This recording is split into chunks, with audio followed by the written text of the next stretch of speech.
राज्यसभा चुनाव पर सबसे बड़ी खबर। मध्य प्रदेश कांग्रेस को आलाकमान ने अल्टीमेटम दे दिया है। राज्यसभा चुनाव पर सूत्रों के हवाले से यह बड़ी खबर। तीसरी सीट पर क्रॉस वोटिंग रोकने के निर्देश दिए गए हैं। उमंग सिंघार को सख्त फरमान जारी किया गया है। ये सूत्रों के हवाले से बड़ी खबर आपको बता रहे हैं।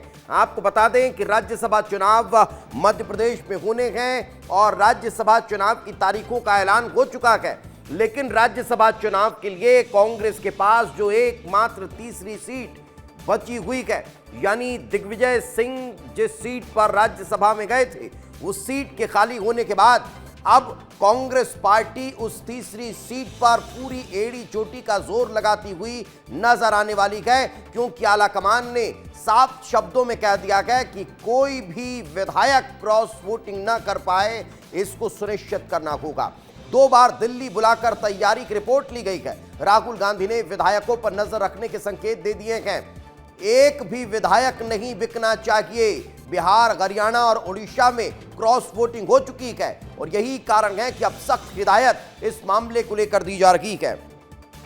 और इस वक्त हमारी सहयोगी रंजना हमारे साथ जुड़ चुकी है, उन्हीं से बातचीत करते हैं। रंजना, डर तो कांग्रेस आलाकमान को भी सता रहा है, यही कारण है कि अब इस तरह का अल्टीमेटम दे दिया गया है, लेकिन क्या उन विधायकों से संपर्क साधने की कोशिश की जा रही है जो किसी न किसी विषय को लेकर कांग्रेस पार्टी से नाराज चल रहे हैं?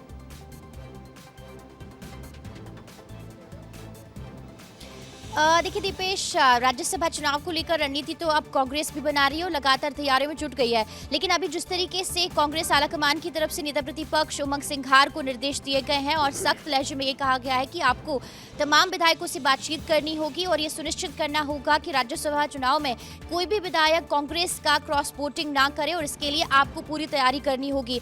अगर क्रॉस वोटिंग हुई तो इस पर सख्त एक्शन लिया जा सकता है, क्योंकि ये पहली बार नहीं है दीपेश, इससे पहले भी राज्यसभा चुनावों में कांग्रेस विधायकों की तरफ से क्रॉस वोटिंग हुई है। इसीलिए इस बार कांग्रेस बहुत ज्यादा सतर्कता बरत रही है और इसीलिए आलाकमान की नजर भी मध्य प्रदेश में राज्यसभा चुनाव पर है। कांग्रेस की सिर्फ एक राज्यसभा सीट है जो कि अभी दिग्विजय सिंह खाली कर रहे हैं, इसीलिए इसको लेकर अब लगातार कांग्रेस रणनीति भी बना रही है। लेकिन अगर देखा जाए तो फिलहाल भारतीय जनता पार्टी की जो रणनीति है उसमें थोड़ा सा बदलाव जरूर हुआ है और इसका फायदा शायद कांग्रेस को हो सकता है दीपेश, क्योंकि पहले बीजेपी की रणनीति थी कि वो तीनों सीटों पर अपने उम्मीदवार उतारेगी और तीनों को अपने कब्जे में ले सकती है, क्योंकि क्रॉस वोटिंग भी होगी। लेकिन फिलहाल जिस तरीके से अभी बीजेपी के लिए केरला और तमिलनाडु में समीकरण बदले हैं उनके 2 राज्यसभा उम्मीदवारों को लेकर, उसके बाद भारतीय जनता पार्टी ने जो रणनीति बदली है उसका थोड़ा सा फायदा कांग्रेस पार्टी को जरूर मिल सकता है।